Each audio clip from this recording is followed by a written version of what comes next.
중국 알리익스프레스에서 판매된 디지털 도어록입니다. 잠김 상태로 두고 우분 역할을 하는 고온 시험기 안에 넣어 시험 기준 온도인 270도까지 올려봤습니다. 200도가 채 되지 않았는데 실험기구 문 사이로 연기가 올라옵니다. 10분을 유지한 뒤 문을 열어보니 도어락 손잡이 부분이 흔적도 없이 녹아내려 문을 열 수 없습니다. 디지털 도어록은 고온에서도 수동 레버로 출입문을 열 수 있어야 하는데 실험 제품 10개 가운데 3개는 수동 레버가 녹아내려 문을 열 수 없었습니다. 화재 발생 시 문을 열고 밖으로 대피하기 힘든 겁니다.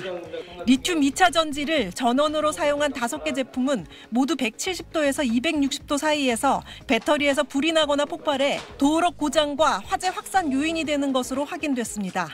디지털 도어록은 내부 배터리가 방전될 경우 외부에 설치된 비상전원 공급 단자를 이용해 문을 열 수 있어야 하지만 한 개 제품에서는 해당 단자가 없어 도어록이나 출입문을 부숴야지만 내부로 들어갈 수 있었습니다. 디지털 도어록을 교체, 신규로 설치하고자 하는 소비자께서는 불에 견디는 성능이 우수한 내화형, 화재 시 열림 기능 등 안전성이 검증된 KC 안전 확인 제품을 선택하는 것이 바람직합니다. 또 중국 제품들은 출입문에 구멍을 뚫는 위치와 크기가 국내 규격과 달라 설치할 때 추가 비용이 들고 이사할 때는 원상복구해야 하는 문제도 있었습니다. 알리익스프레스는 한국 소비자원 권고에 따라 안전성이 미흡한 6개 제품의 판매를 중단했습니다. SBS 한지연입니다. 중국 해외 직구 쇼핑몰에서 파는 남아 한복입니다. 바지와 저고리, 배자까지 다 합쳐 2만 원대. 남대문 시장 국산 한복값의 절반도 안 됩니다. 그냥 막 반지를 했네. 그래서 이거는 그냥 막 엉터리를 한 거야. 이거 소재 자체도. 난 또 저런 한복은 처음 보네. 이런 천하고 완전 틀리잖아요. 중국산하고야. 아무리 2만 원 아니라 뭐 만 원이라도 이런 옷은 못 입히지. 그런 건 아예 사주고도 내가 며느리한테 욕먹지. 만듦새만 문제가 아니었습니다. 서울시가 중국 직구 플랫폼의 어린이 한복 등 13종에 대해 안전성 검사를 했는데 알리익스프레스에서 파는 9종류가 부적합 판정을 받았습니다. 어린이 한복 5벌은 pH와 폼 알데하이드가 기준치를 초과했고 여아 한복 저고리에선 발암성 물질인 폼 알데하이드가 기준치의 4.5배나 검출됐습니다.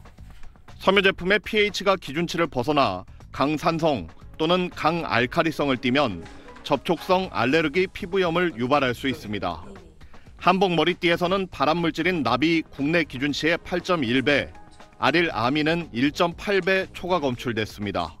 머리띠의 자수 부분은 아조라는 그 성분으로 염색을 하게 돼 있는데 땀을 흘리거나 했을 때 신체에 흡수되어서 그 아릴아민이라는 발암 물질에 노출이 되게 됩니다. 여아용 댕기는 A4 용지를 벨 수 있을 만큼 날카로워 다칠 위험이 있었습니다. 가격도 훨씬 저렴하고 비교하기도 쉽고 그래서 많이 인터넷으로 확인하죠. 유해 물질 체크까지는 안 하는 것 같아요. 서울시는 알리의 유해성이 확인된 제품에 대해 판매 중지를 요청하는 한편 다시 유통되지 않도록 점검을 강화하겠다고 밝혔습니다. SBS 윤나라입니다. 이 최근 중국 기업들이 우리나라에 대거 들어오고 있다고 하는데 어떤 기업들이 들어와 있고 또 어떤 기업들이 들어올 예정인지 한번 정리해 주시죠. 네, 지난해 12월 14일 이 펜시용품이나 화장품, 생필품을 판매하는 중국 소매점 미니소가 들어섰고요. 오늘 16일에는 이 한국에서 이 중국 이 전기차 업체 비아디가 한국에서 승용차 브랜드를 공식 출범합니다. 어제 한국 법인을 설립한 중국 IT 기업 샤오미는 공식 온라인몰도 새롭게 오픈했는데요. 올해 상반기 중으로 오프라인 매장을 열기로 했습니다. 이미 중국 전자상거래 기업은 한국 시장에서 무섭게 성장하고 있죠. 알리익스프레스와 테무가 대표적인데요. 알리익스프레스는 지난 2018년 한국 시장에 진출한 뒤 월간 이용자 수가 지난해 12월 기준 899만 명으로 쿠팡에 이어 2위입니다. 또 최근 신세계그룹 계열 플랫폼 지마켓과 동맹관계를 구축하면서 또 한 번 시장의 주목을 받았습니다. 테무도 이 초저가 상품을 앞세워서 지난달 813만 명 월간 이용자 수를 확보해 11번가를 제치고 3위까지 치고 올라왔습니다. 업계에서는 테무가 올해 정식으로 한국지사를 설립해 인력 채용에 나설 것이라는 관측도 나오고 있는데요. 테무가 한국에 직진출하면 228조 원 규모의 세계 5위권 시장을 둘러싼 경쟁이 한층 격화할 것으로 보입니다. 황 기자, 그런데 이렇게 중국 기업들이 앞다퉈서 우리나라를 찾는 이유는 뭔가요? 네, 과거 중국은 우리 기업이 막대한 매출을 올릴 수 있는 거대 시장이었다면 이제 중국은 가격 이점과 함께 기술력까지 갖췄기 때문에 역으로 한국에 진출할 수 있는 준비가 됐다고 볼 수 있습니다. 그렇군요. 네. 특히 중국의 전기차 진출이 그렇다고 볼 수 있겠는데요. 비아디는 소형 SUV와 세단, 해치백 등을 국내 차보다 상당히 낮은 가격대에 출시할 것이라고 예상이 되고 있습니다. 현지에서 1,000만 원대에서 3,000만 원대 정도로 팔리고 있는 걸 감안하면 국내 소형 전기차가 3,000만 원 정도 되니까 가격 경쟁력이 상당하다고 볼 수 있겠죠. 비아디는 지난해 전 세계에서 전기차 176만 대를 판매해 1위 테슬라와의 격차를 3만 대까지 좁힐 정도였습니다.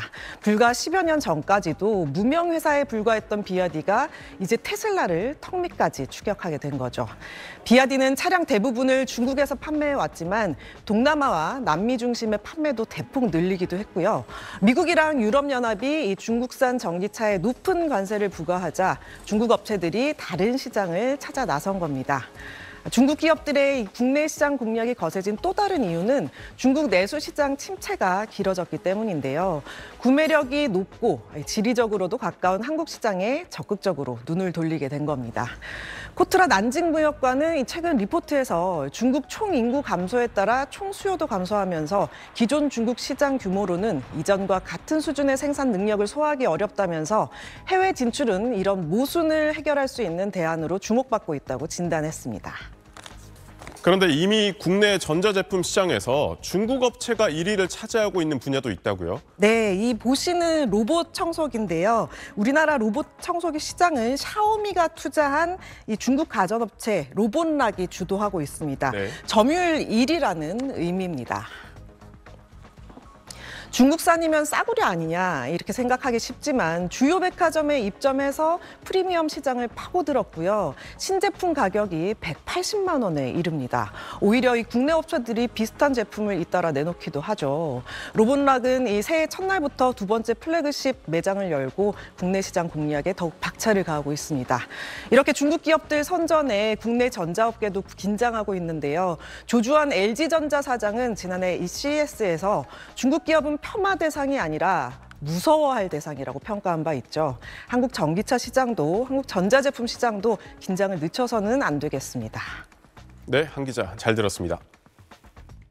중국 전자상거래 플랫폼 알리익스프레스에서 판 치과용 기기들입니다. 충치치료, 치아 절삭 등에 사용되는 치과용 드릴과 환자 잇몸에 직접 닿는 구강마취 주입기도 있습니다. 모두 식약처 허가 없이 몰래 들여온 안전성이 검증되지 않은 제품들입니다. 이런 의료기기를 알리에서 직구한 사람들은 서울 경기 지역 치과의사 13명입니다. 지난 2022년 12월부터 올해 4월까지 알리에서 천여 차례에 걸쳐 11,349점을 국내로 들여온 뒤 환자에게 사용했습니다. 시가로 따지면 1억 4천만 원 상당입니다. 이들은 세관 통과 시 본인 사용 목적이라고 거짓 신고해 수입 신고도 하지 않았고 관세도 면제받았습니다. 의료기기를 국내로 수입할 때는 구매 가격이 미화 150달러 이하여도 식약처의 수입 허가를 받고 정식 수입 통관 절차를 거쳐야 합니다. 해당 제품 중엔 국내에서 파는 의료기기 가격의 10분의 1 수준에 불과한 제품도 있었는데 적발된 치과의사들은 대부분 소모성 제품이라 값이 국내보다 싸서 밀반입했다고 진술했습니다. 비용 절감을 위해 해외 오픈마켓에서 구매해 치료에 사용하고 단체 채팅방에서 의료기기 해외 직구 정보를 공유하기까지도 하였습니다. 제품에는 제조업체 이름조차 명시돼 있지 않았습니다. 유해성 여부는 확인되지 않았습니다. 세관은 미인증 미허가 의료기기 같은 사회안전 위해 물품이 국내에 반입되지 않도록 해외 직구 통관 관리를 강화하고 국내 유통 감시도 지속적으로 실시할 계획입니다. SBS 정연입니다.